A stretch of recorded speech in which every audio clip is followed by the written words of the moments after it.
Welcome back to my channel, Ramir Boulder. Huwag niyo pong kalimutang mag-like and subscribe. Ano? Okay. Ayon po sa Turismo, Central Luzon, Biljika, the world is laughing at us because of our broken justice system. Ba, sabi po ni Greco Biljika, no?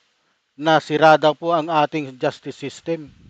Baka sa kanila, o di po ba? Kasi ito po ay dating chairman ng PACC noong panahon po ni Pangulong Rodrigo Roa Duterte. Ano? Basahin po natin ang kanyang sinabi, no? Former Presidential Anti-Corruption Commission PACC Chairman Greco Biljeka decried what he called the collapse of justice and accountability in the Philippines following the suspension of the Senate hearing and the transfer of investigation to a commission with no power to detain or prosecute. In a strongly worded social media post, Bill Jeka said that while other countries arrest and charge the mastermind of corruption, the Philippines seems to shield and silence those who expose it. Sino ba yung binabanggit mo, Bill Jeka? Ha? Under investigation pa rin naman yung mga flood control anomaly. Ibig mo bang sabihin, huliin na kagad, ikulong kagad? Eh walang ganun, walang due process. Nasanay ka kasi kay kay Duterte dahil nung panahon niya na walang due process. Hindi siya naniniwala sa due process. Hindi siya naniniwala sa human rights. Oh, kaya tingnan mong nangyari sa kanya. Inilagay niya mismo yung batas sa kanyang kamay. Oh, 'di ba? Ah, seems to shield the silence of it. Mga kababayan, natatawa na sa atin ang mundo. Natatawa sa atin ang mundo? Ako, hindi po ako naniniwala sa iyo. May manatatawa pero hindi ang mundo. Imbis na huliin ng pamahalaan ang mga sangkot at buuin ang kaso, pinagtatakpan pa, Biljika wrote. Eh sino? Sino yung sinasabi mong pinagtatakpan? Hindi ka nga makabanggit kung sino yung pinagsasabi mo eh. Pinagtatakpan pa. Sino yung pinagtatakpan ng ah, pamahalaan na binabanggit mo rito? Puro ka lang salita eh. Greco Biljeka. Ano ba nagawa mo doon sa PACC noon panahon mo? Wala ka namang nagawa, di ba? Andiyan na yung sunod-sunuran ka lang kay Duterte. Kung anong sinabi ni Duterte, ginagawa mo. Di ba? Alam ko yung style mo, Biljika. Pagpatuloy natin. He urged both the public and national leaders to restore respect for the rule of law and resist the normalization of corruption in government. Ikaw ba nung nagkaroon ng war on drugs dito sa Pilipinas, anong ginawa mo? 'Di ba? Hindi nga kayo nagsasalita noon eh, kahit alam niyong mali. Ha? Mali ang pumatay ng isang suspect. Doon pa lang eh, pinagsuspitsahan nyo lang, pinagbabaril na. Patay. Doon ba, mayroon bang due process doon? Wala. 'Di ba? Sunod-sunuran kayo sa ganung order ni Duterte. Kasi presidente siya, pag inorderan sila, ah, susunod. Oh, leaders for. Huwag nating payagan, ibalik natin ang batas at kayusan, he added. Alam mo, Greco Biljeka, maganda sana yung ginagawa mga suggestion mo eh. Kaya lang, yung binabanggit mo rito, wala ka namang binabanggit na pangalan kung sino ba pinagtatakpan sino ba yung pinagtatakpan ng pamahalaan na sinasabi mo? Na hindi ka nga makapagbanggit ng pangalan. Hindi ka nga makapag-name drop eh. Ano, kung sino. Sino ba yung pinagtatakpan sa kaso? Aba, nako, ikaw talaga, Bill J. ka. Ayusin mo yung pananalita mo nang magkasundo-sundo tayong lahat. Okay? Dako naman po tayo dito sa mga kababayan, natatawa na sa atin ang mundo.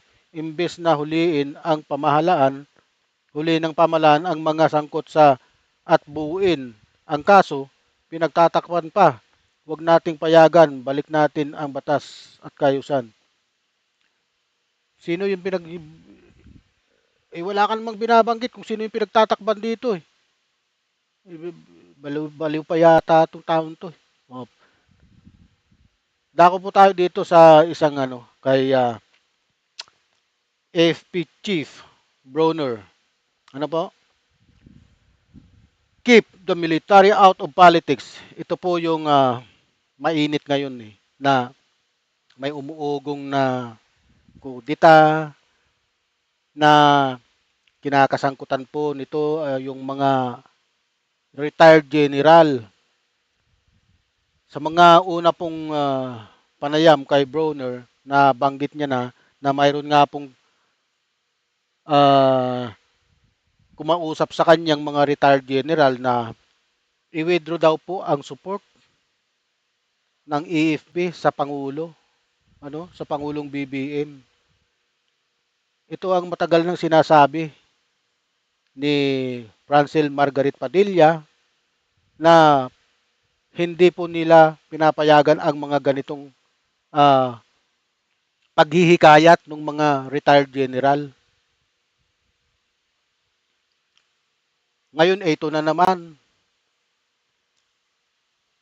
mayroon na namang umuugong na destabilization. Sino ba talaga ang punot dulo nito? Basahin po natin ha. Keep the military out of politics. Tama. Hindi naman pampolitika itong military na to. Dinadamay nyo pa. Kung sino man kayo, mga tukmol kayo, mga gunggong kayo, kung sino man kayo, ha, tumahimik na lang kayo. Okay?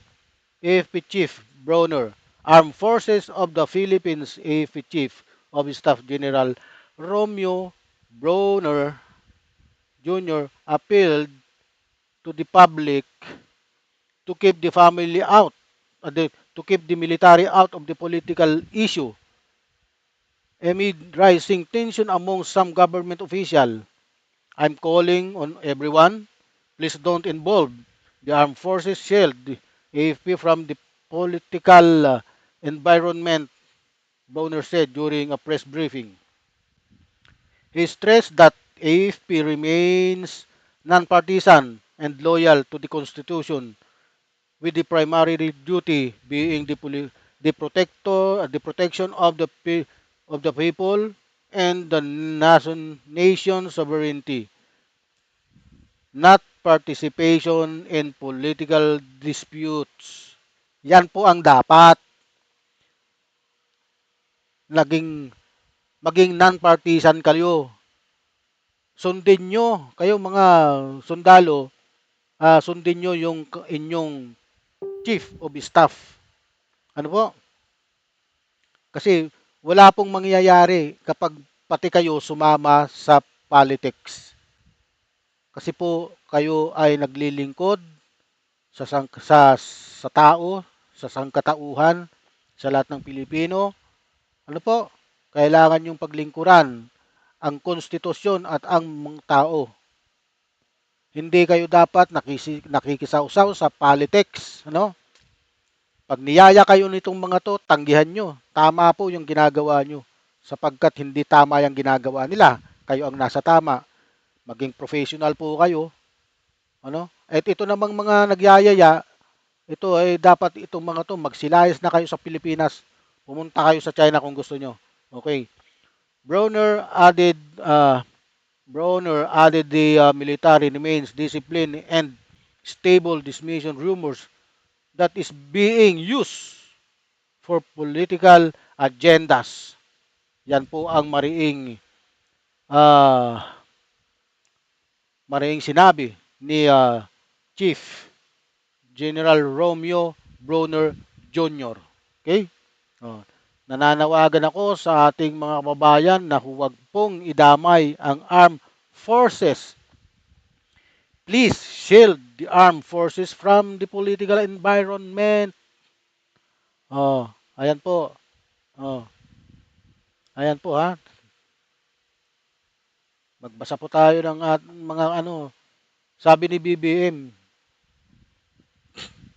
Sigurado po ako ito yung isang DDS. Saludo. Saludo at saludo sa malinaw na mensahe ni General Browner, hindi kasangkapan ang AFP sa politika. Tama, hindi talaga kasangkapan. At ah, hindi po kailangan madamay ang AFP sa politics. Kasi sila po ang nagproprotekta sa atin. Tingnan nyo, nung nakikisali ang armed forces sa politika, tingnan yung nangyari sa bayan natin. Nagkaroon ng watak-watak.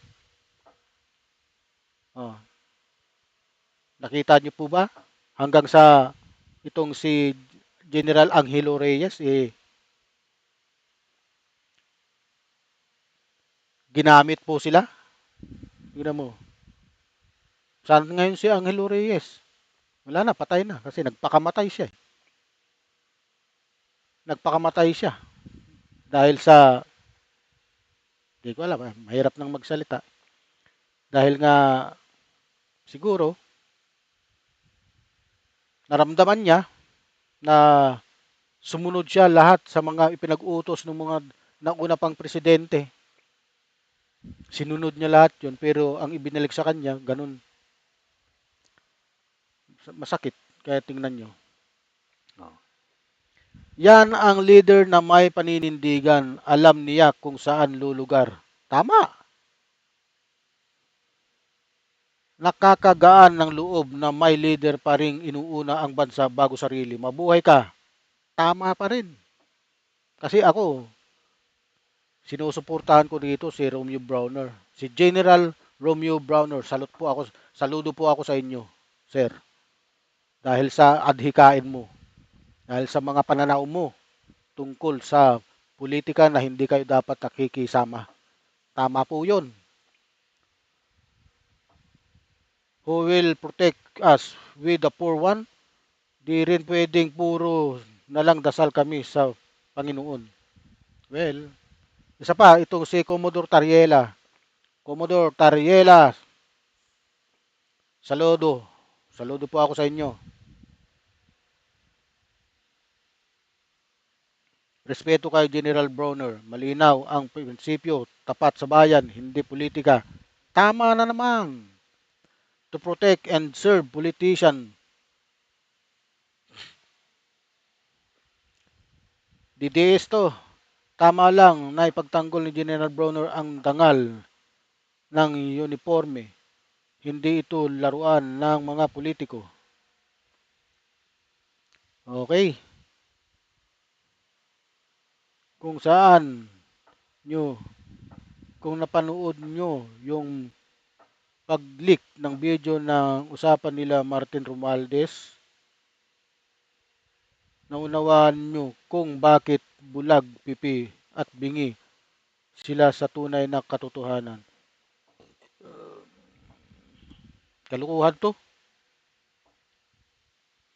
Mahirap na nga ang buhay ng maraming Pilipino lalo pang maghihirap sa ilalim ni mga buwayang congressman dahil wakang korupsyon. Oy, mali ka.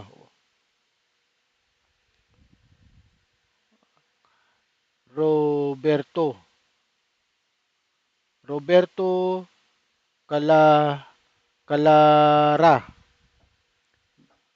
Mag-research ka muna bago ka magsalita ng ganito. That's an order for the Filipino from the Filipino people. Kalukuhan. Okay. Ah,